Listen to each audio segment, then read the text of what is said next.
Okay, we've both been reading books lately. We've been reading the same books, The Giver, which is the given. Stardust by Neil Gaiman, Yes. and The Road by Cormac McCarthy. Yeah. And let's not do like some people do by holding their books upside down. Yeah, exactly. Like outside of the White House. Okay, so maybe I can start. Go for it. You know, I've read a lot of McCarthy. This is not the first book I've read, Yep. and to be honest, it's not the first time I've read it. And that's the thing I think about, you know, like big literature. Literally. Yeah, big, it's a big literally big. It stands up by its own. So you can read them many times because they are so advanced and layered that you will discover new things every time you read through them. And is it typical for the author, you reckon, for McCarthy, that he has like a lot of layers within his books? Definitely. I think that you can read a lot of things out of them. This book is kind of, a lot of his literature is about the American Southwest, the Southwestern culture, you know, within Texas and New Mexico and Utah and that sort of area, and it's geographically explicit. And this is in a completely different area. So do you want to just give a short run through of what is the book about? Yeah, no. It's sort of difficult to answer a question like that because on one level, what is it actually about? Another level, what actually happens? But what happens is that you have two characters. They're never actually given a name. It's called the man and the son or the boy. But it's very heavily implied that they have a father-son relationship. And basically at the start of the book you don't really know what's going on, but it becomes increasingly clear that they're in some sort of wasteland. If anyone has seen the movie Mad Max, it's sort of similar to that, just like with a lot less people about. It's what you would call like post-apocalyptic. Yes. I guess so. There's been some sort of disaster. Could be climactic, could be like post-nuclear kind of, and people are living in a wasteland. And that is also very interesting that for some reason McCarthy never said what actually happened. The only thing that's being repeated is that there's ash all over the place, so that something has burned apparently.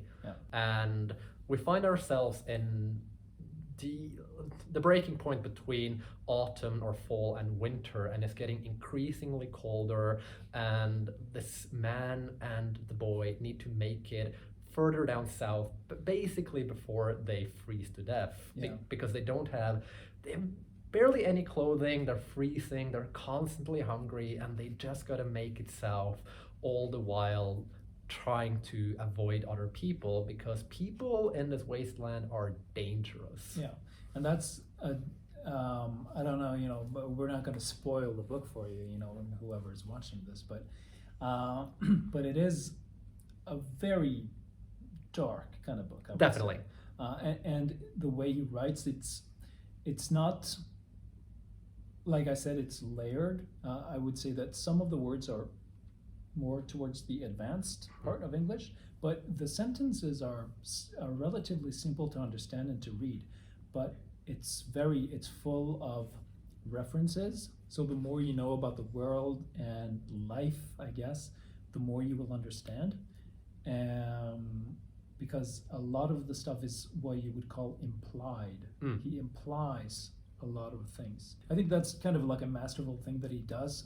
Cormac McCarthy is a really famous author. We can talk about him more later, but he, because he implies a lot of the stuff, I think that makes it more powerful for the reader because you substitute the words for your own images, right? If he just says exactly what happens and what it looks like, then you don't have to, you know, imagine anything. And that would make it just not as powerful and not as, you know, not as varied, because every person that reads that book is going to have his or her own images, and they're going to differ from one person to the other based on your experiences and your ability to, you know, understand. Yeah, and the thing with personal experiences, that was definitely a big thing with this book. Like, I read this book in basically a week, and basically spent a week on each of those two. What was different with this one, and what made it really different, is that it made me feel things very genuinely. There is a scene, sort of, about the third part in, where something really horrifying happens. And for those of you who have read it, they probably know which scene I'm talking about. They find a trapdoor, and the rest sort of speaks for itself. I was horrified when I thought about, oh my God, is that? Imagine being down there. Imagine being someone who has to go through that. Imagine being the person in focus down there. It's so horrifying. And all the while, actually reading it, it was so often mentioned that they were cold, they were freezing, they were hungry. There was never any certainty that they would have any sort of food, and they could be starving to death the next minute. And they couldn't even light a fire because maybe they would attract some attention. And that implies, like I said, just so we can't light a fire, and that implies the danger that you're in always. You're always in danger. You're never, ever, ever safe. And that like feeling of always being on the tip of my seat, always sort of freezing, sort of always had to grab a blanket because I felt I was myself freezing. And like, am I a little bit hungry right now? I'm so glad I have a fridge fully stocked, because imagine being those two. And that is a genius move from the author, that he managed to convey feelings like that so genuinely. I think that's, like I said, it's a masterful book. And by the way, it did win the book of the decade. I think it was released in 2000 and like the first decade of the 2000s at least, and it won the book of the decade in the world, which is insane. I mean, there were no other books that did that. First published 2006. 2006. All right. So it's fairly new, but I mean, it's starting to grow older, like we all are. But still, it's not just another book. And like I said, I've read a lot of McCarthy. Maybe I can talk a little bit about. By all means. So he is, by a lot of people, he's thought to be maybe the most accomplished, the best living American author. He's written a lot of other books that are amazing. I mean, the best book that I've ever read is Blood Meridian. It's from 1984, which is the best year. I was born in 1984. And like All the Pretty Horses, No Country for Old Men. For those of you who like movies, I'm sure you've seen a lot of these. They are also on film. Famously, the Coen brothers made No Country for Old Men. Really? Yeah. It's an amazing movie. And that's where you see like some of the best movie directors in the world take on one of the best books in the world, and they make just a great movie. But they're all pretty stark. I mean, they're not dark like this. Some of them have many people in them, and there's a lot of development, much more development than in this story, which is kind of stagnant in a way. Yeah, just a lot of, like, they're on the road. That's what it's about. But what I think is that they say a lot about human beings, what we are like, and especially the book Blood Meridian is just it's a testament to like the evil potential in a human being. Like, how horrible can we be if given the opportunity, you know? Which is a theme here as well. A couple of times, like how horrible, what lengths would you actually go to in order to survive, and apparently pretty far for some people, as well as how much will you abuse your power given that you have complete control over another human life. And I guess that would give him sort of pessimistic view of people, maybe that they are inherently not necessarily evil, but at least have a great potential to do evil. Potential for evil, yeah. There's a quote from this book that I like. I'd like to read it. So this is the way he writes. It's often, I like to divide it into three things. So it's descriptions of nature or the environment around, you know, what's happening. Number two is a sort of dialogue or some kind of action. And number three is almost like prophetic monologues from one of the protagonists or other characters. And that is a recurring thing in all of his books. And it resembles Dostoevsky, which writes in the same way. Oh, which I read a lot of. Yeah. And it's just, I think it's a really cool way of writing, because it says something about life, and it says something about human beings and the human experience, and if you pay attention, you can learn something about your own life, and that never hurts, you know. Yeah. So here's a quote. When we're all gone at last, there will be nobody here but death, and his days will be numbered too. He'll be out in the road there with nothing to do and nobody to do it to. So kind of the idea that when all people are gone, as he sort of portrays it in this book, death will be gone too. I mean, death is kind of,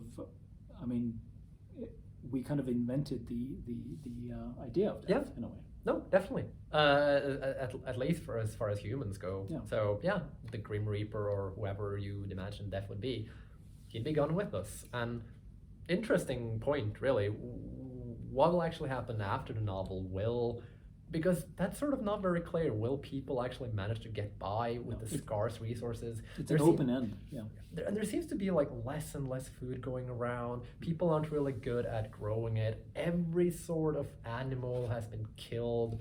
It seems sort of bleak. How will they actually be able to get by? I guess, yeah, maybe that'll be the last generation. Yeah, I love this book. Yeah, I think it's an important book for our generation because of what's going on as well. I mean, politically, with the environment, with the climate change, with everything. I think these are the kinds of questions that we should be, brave enough to ask. What the book is really about, I mean, you can say that, it's really about this, and no, it's really about this, and you can do that like a number of different ways. But I think it's hard to disagree with the fact that it's about the relationship between the two. So it's kind of like, maybe a lot of books about child raising is more feminine in a way, but there are almost no women in this book, which is weird. It's very unusual. Yeah. It's really it's a man's world, and it's a horrible place, and this son and his father, they're alone, and they're all that they have are each other. So and I think that sort of a feministic reading on this would be interesting in many ways. Women, well, you get a short glimmer, which is the start of the book, so not very spoilery, but about him and his wife and how terrible and horrible those sort of exchanges were. Sort of every woman you encounter, at some point they mentioned the concept of rape, and you'll probably get raped out there, have fun. And how vicious and ruthless it has become. There's one thing that struck me from basically page 1, and it's sort of an interesting parallel to the book itself, as in you have these two people, they have nothing. They have this little trolley full of their belongings, but basically they have nothing. And language-wise, it seems to be stripped to the bare bones, not necessarily the vocabulary, which is very rich, but when someone's talking, you don't necessarily know who is talking. There's just like this slight indication that there's going on a conversation, but there's no quotation marks. There's no like said he. No, it's just like some dialogue, and you sort of need to piece together who said it. That's actually like a McCarthy-esque thing. Yeah. He does that in all his books, and I think he's been quoted as saying once that I don't feel the need, to fill up the page with all sorts of different weird characters. And so he doesn't like to use quotations. He just you instinctively know who's talking, and that is difficult. I mean, if you try to write something yourself, you will encounter that problem. How do you make it understandable for the reader? And he's just really great at that. And like unnecessary character or signs or marks, that's really interesting because and that's like a tiny thing, but because you know that you have this small little dot over don't or won't, or to indicate that is like an abbreviation. That isn't there either. It's just like don't without any sort of marks. And as an English teacher, like, are you sure that's okay? But I mean, he does it. If he does it, Yeah. I don't think I'm fair. in any kind of place to criticize him. So. and finally, there's no chapters. No. And which is also very interesting. It just like it keeps on flowing and going and going and going, just like their road and their journey. It keeps on going, and you can pick up the book basically anywhere and read a couple of the paragraphs and like, oh wow, and it could be anywhere from the book really, and it's sort of the same thing going on with a slight different variation. And that might seem boring on the surface level, but it really is not.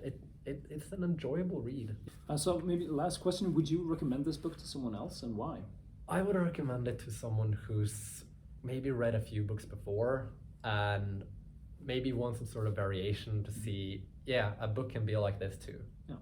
A book can be a lot of things, and this is a book as well, as silly as that may sound.